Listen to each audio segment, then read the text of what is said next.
The Singing Mermaid by Julia Donaldson and Lydia.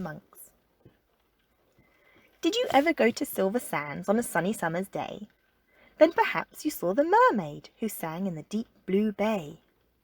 She sang to the fish in the ocean, to the haddock, the hake and the ling, and they flashed their scales and swished their tails to hear the mermaid sing. And sometimes the singing mermaid swam to the silvery shore. She sat and combed her golden hair, and then she sang some more. She sang to the cockles and mussels, she sang to the birds on the wing, and the seashells clapped and the seagulls flapped to hear the mermaid sing. When Sam Sly's circus came to town, Sam took a stroll by the sea. He heard the mermaid singing, and he rubbed his hands with glee. He said, "I can make you famous, I can make you rich," he said. "You shall swim in a pool of marble, and sleep on a fine feather bed. You shall sing for the lords and the ladies, you shall sing for the queen and the king, and young and old will pay good gold to hear the mermaid sing." "Don't go," cried the seagulls, and the seashells warned, "He lies." But the mermaid listened to old Sam Sly and smiled as she waved her goodbyes. And he took her away to the circus, and she sang to the crowds round the ring, and more, more, more came the deafening roar when they heard the mermaid sing. Now the mermaid shared a caravan with Annie the acrobat, and Ding and Dong the circus dogs, and Bella the circus cat. And she made good friends with the jugglers, and the man who swallowed fire, and the clown with the tumble-down trousers, and the woman who walked on wire.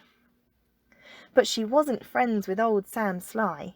No, she didn't care for him, for he made her live in a fish tank, where there wasn't room to swim. And there was no pool of marble, there was no feather bed, and when she begged him, "Set me free," he laughed and shook his head. All summer long the circus toured, all autumn, winter, spring, and many a crowd cheered long and loud to hear the mermaid sing. But the mermaid dreamed of silver sands, and she longed for the deep blue sea, and her songs grew sad, and again she said, "I beg you, set me free." But again he laughed and shook his head, and he told her, "No such thing! Here you will stay while people pay to hear the mermaid sing." At Silver Sands a seagull was flying to his nest, when on the breeze he heard a song, the song which he loved the best. And he followed the song to the caravan. Sam Sly was about to lock it. The seagull watched as he turned the key and slipped it inside his pocket. The seagull waited till Sam had gone, then he perched on the window sill, and tap, tap, tap at the window he tapped with his yellow bill. Come back to Silver Sands, it's only a mile away. I can find the key and set you free if you'll come back home to the bay." "Escape!" barked the dogs. "Escape!" meowed the cat. But the mermaid sighed, "I'd fail, for how could I walk to Silver Sands when I only have a tail?" "Like this!" cried Annie the acrobat, and she stood upon her hands. "This is the way, the only way to get to Silver Sands. Right hand, left hand, tail up high, there's really nothing to it. If I give you lessons every night, you'll soon learn how to do it." Next week, while Sam was snoring, the seagull stole the key. He carried it off to the caravan and set the mermaid free. And he flew ahead to guide her as she walked upon her hands all along the moonlit road that led to Silver Sands.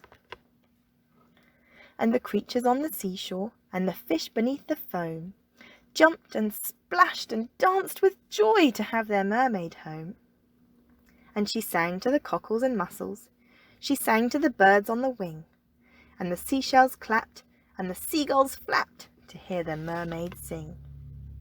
And if you go down to Silver Sands and swim in the Bay of Blue, perhaps you'll see the mermaid, and perhaps she'll sing for you.